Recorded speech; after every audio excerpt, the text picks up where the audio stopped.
दुनिया के महान दार्शनिक कन्फ्यूशियस ने कहा था, राह चलते यदि कोई अच्छे व्यक्ति जा रहा है, ज्ञानी व्यक्ति जा रहा है, समझदार व्यक्ति जा रहा है, चरित्रवान व्यक्ति जा रहा है, यदि तुम जाकर के उनसे मार्गदर्शन नहीं लिया तो समझो आए हुए अमृत के कलश को फेंक करके उनका दुरुपयोग करते हो।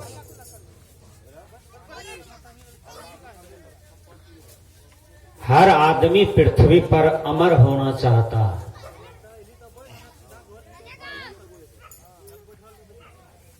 काम अमर वाला होगा तो अमर मिल जाता है। अमर क्या है? आपका शुभ कीर्ति, यश, जिसको हम लोग सुयश कहते हैं, वही अमरता है। रावण अंतिम युद्ध करने के लिए जा रहे थे भगवान राम से।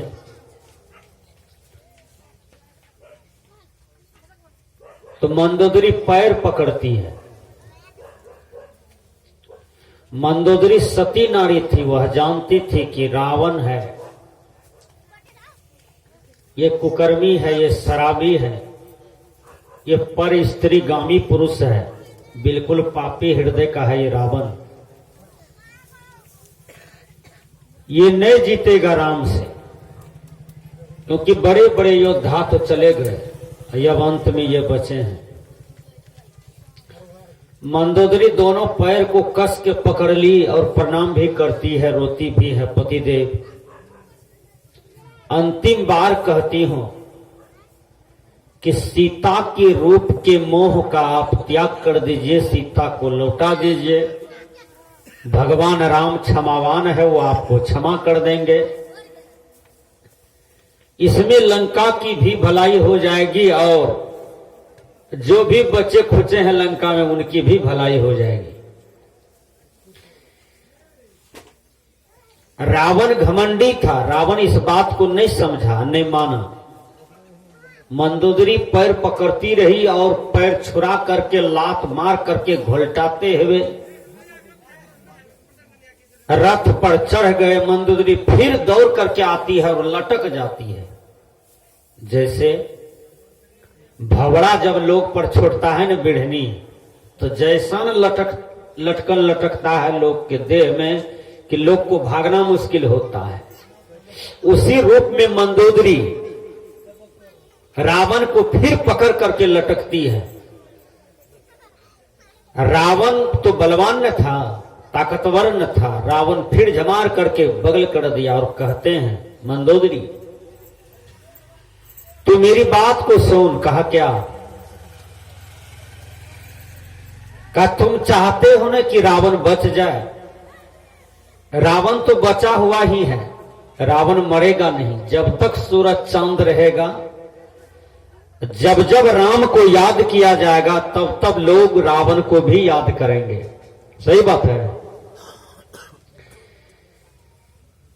जब दशहरा का समय आता है तो लोग बड़ा बड़ा रावण बना करके आग लगा देता है, तो रावण तो याद किया जा रहा है। रावण भी तो अमर है। अब भगवान राम भी अमर है ना? दोनों अमर है, पापी भी अमर है और पुण्यकर्मी भी अमर है। तो इसका मतलब ये नहीं है कि पूरे गांव के लोग आप पापे करो। पाप में भी अमरता है, पाप में भी धन है, पाप में भी बेटा होता है, पाप में भी मजा आता है। रहा न कुल में रोवन हारा। जब आप भर दिन काम करके आते हैं, कहीं से मजदूरी प्राप्त करते हैं, तो शाम में घर लौटते हैं तो स्त्री का मुख देखते हैं। ध्यान से सुनिए, अपने बच्चे का मुख देखते हैं, बेटी का मुख देखते हैं, पुतहू का मुख देखते हैं। गांव घर में जो आपका प्रेमी है, वैरी है, सब पर नजर पड़ता है तो लगता है कि नहीं बहुत हम आनंदित हैं, बहुत सुखी हैं। ये अच्छा सोच का परिणाम है। यदि आप कुकर्मी है तो आप किसका किसका मुख देखेंगे, कहना मुमकिन है। राहा न कुल में रोवन हारा। रावण पापी था, धनवान था, विद्वान था, गुणवान था, बलवान था, लेकिन रावण का सब बह गया, कोई नहीं बचा। रावण किसका मुख देखता? इसलिए रावण अपने आप को समझा कि हमको मर जाने में फायदा है। भगवान राम के हाथ से मरेंगे तो वीर गति की प्राप्ति होगी। पंडित लोग कहते हैं कि मोक्ष की प्राप्ति होती है भगवान के हाथ मरने से। यह चमत्कार पूर्ण बात है। और उसमें हम भी कह देते हैं, हाँ पंडित जी सही ये कहते हैं, भगवान के हाथ मरने से मोक्ष की प्राप्ति होती है। मोक्ष को तो पहले समझिए कि मोक्ष क्या है। मोक्ष के लिए तो बाबा मिही ने 100 वर्ष तक ध्यान साधना में अपने शरीर को गला दिया, तब मुक्त हुए, तब मोक्ष मुक्ति मिली। सदगुरु कबीर साहब को इतना साधना करना पड़ा, तब मोक्ष मुक्ति मिली। मोक्ष मुक्ति तो साधना की चीज है, ये मृत्यु की चीज नहीं है। आप पंडित जी कह दे कि बांस में कोई आदमी फांसी लटक के मरो मोक्ष मिल जाएगा, तो समुच्चा गांव के लोग यही काम कीजिएगा कि उस पर विचार करना है। पंडित जी कुछ कह दे तो उस पर विचार न कीजिएगा। और पंडित जी की बात पर ये माय डायलॉग बहुत बहती है। जोड़ा जोड़ा साड़ी दे देती है पंडित को, हाथ देखने वाले को। नमड़ी का नमड़ी, पनसोइया का पनसोइया, खाली दो चार तो बात तो इसको बता दे पहलकरा, बस इसी में सब चीज दे दिया। विचार करो कितना हम बुद्धि के कमजोर हैं। तो रावण कहते हैं, हे मंदोदरी, तुम्हारा रावण नहीं मरेगा, रावण भी अमर होगा और राम भी अमर होगा। लेकिन मंदोदरी, मैं आज मरूं, कल मरूं, परसों मरूं, मरना तो है ही। मैंने इतना ही पाप किया है, अब हमको मृत्यु अच्छा लगता है। तुम कितनों रोकोगे, हम नहीं रुकेंगे, क्योंकि मेरे ब्लड में, कण कण में एकदम मृत्यु का जहर घुल गया है। लगता है कब हम मर जाएं। जैसे कोई भी आदमी को देखिएगा, जब जहर पीने के लिए जाता है तो वह किसी को बताता नहीं है। वह करता क्या है, वह चुरा करके पीता है ताकि हमको कोई देखे नहीं, क्योंकि उसके दिमाग में घुसा हुआ कि हमको मर जाना है। और वो ऐसा चीज पान करता है कि वो सही में मर जाता है, कोई नहीं बचा पाता है। उसी प्रकार रावण के दिमाग में घुस गया था कि हमको मरना है, क्योंकि उसके पाप उसको दुख दे रहा था, उसको टेंशन दे रहा था। इसलिए रावण भगवान राम के हाथ मारे चले गए। विचार कीजिएगा। रावण अंतिम बात कहते हैं, मंदोदरी, आदमी मर जाता है लेकिन आदमी का कीर्ति नहीं मरता। देखिए ज्ञान की बात बोले रावण, हे मंदोदरी, ये संसार में कितने आए गए, हमसे भी पहले बहुतों लोग आए गए, लेकिन मर तो वह जाता है जिसकी कीर्ति मर जाती है, और जिंदा वह रहता है जिसका कीर्ति जिंदा है। इसका मतलब भगवान बुद्ध जिंदा है। भगवान बुद्ध मरे हैं, आज बुद्ध को लोग पूरा दुनिया जान रहे हैं, पूरा दुनिया याद कर रहे हैं, पूरा दुनिया उसके विचार के पन्नों को उल्टा रहे हैं। बाबा मिही के विचार के पन्नों को उल्टा रहे हैं लोग। बाबा देवी साहब को याद कर रहे हैं, तुलसी बाबा को लोग याद कर रहे हैं, सदगुरु अभिलाष साहब जी को लोग याद कर रहे हैं, सदगुरु आचार्य धर्मस्वरूप साहब जी को लोग याद कर रहे हैं, तुलसीदास जी को याद कर रहे हैं, रविदास जी महाराज को याद कर रहे हैं, मां मीरा को, मां सबरी को, सती अनसुईया को, सहजोबाई को, मीराबाई को पूरे दुनिया के लोग याद कर रहे हैं। क्यों? इसका कीर्ति जिंदा है, इसकी साधना जिंदा है, इसका कर्म जिंदा है, इसका भक्ति जिंदा है। इसलिए ये मरे नहीं है, ये तो जिंदा है। महाजनों इन गता सा पान था। जिन रास्ते से महापुरुष चले हैं उस रास्ते का अनुसरण कराना चाहिए। अब विचार कीजिए, ये महामानव कितना स्वच्छ जीवन जिया है, और वही स्वच्छता वाला जीवन हम लोगों को भी जीना चाहिए। तो मैंने कहा, सदगुरु कबीर साहब जी कहते हैं, चलती बेरिया रे नरा संग न चले छदाम। आपने सुना अभी भजन में, माटी के बनल शरीरवा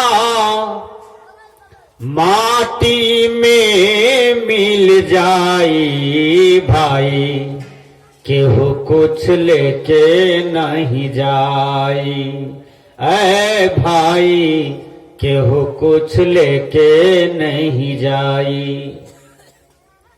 सब खाली खाली चले गए, कोई कुछ लेके यहां से नहीं जा पाया, और खाली ही आते हैं खाली ही जाते हैं, ये बात सबको जानता है। फिर भाई के कपार पर लाठी काहे मारते हैं, मां बाप से वैर काहे करते हैं, पड़ोसियों को क्यों सताते हैं।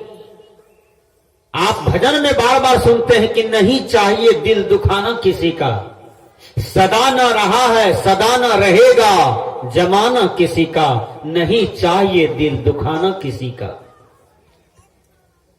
मंदिर तोड़ो मस्जिद तोड़ो तो कुछ नहीं मुजाका है, पर दिल किसी का मत तोड़ो ऐ बंदे, यह घर खास खुदा का है। यह शरीर जो है यह खुदा का घर है, इसमें बैठे हुए जो है वह खुदा है। शरीर शिवालय है और इसमें बैठे हुए आत्मा जो है वह शिव है। शरीर एक मंदिर है, इसमें बैठा हुआ जो आत्मा है वह एक मूर्त है। अपने आप को पहचानिए कि मैं कौन हूं। मैं शरीर नहीं हूं, मैं तो आत्मा हूं, मैं तो पीव हूं, मैं तो ब्रह्म हूं। अहम ब्रह्मास्मि, मैं ब्रह्म हूं। तत्वमसि, यदि मैं ब्रह्म हूं तो आप लोग में भी ब्रह्म बैठे हैं, यानी वह तू ही है। जिस मनुष्य के अंदर में भ्रम था उसके लिए शास्त्रकार ने कहा, बुद्धस आत्मानी देवता, अर्थात बुद्धिमान व्यक्ति के लिए यह आत्मा ही देवता है। देवता जीवन संस्कृति जीवन से बनता है, साधना में जीवन से बनता है। देवता का घर आकाश पताल में नहीं होता है, देवता वो होते हैं जो साधना परायण जीवन जीता है।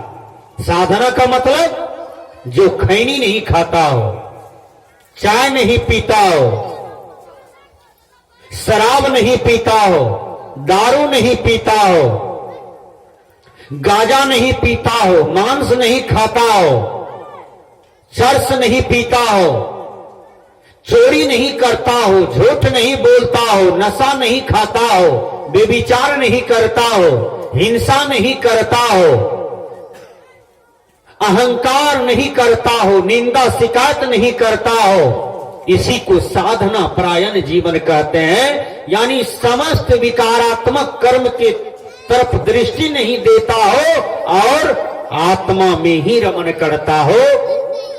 जो आत्मा में रमन करते हैं समझो वह परमात्मा के मार्ग में रमन करते हैं, समझो वह ईश्वर के मार्ग में रमन करते हैं, समझो वह स्वच्छ रास्ते में चल रहे हैं।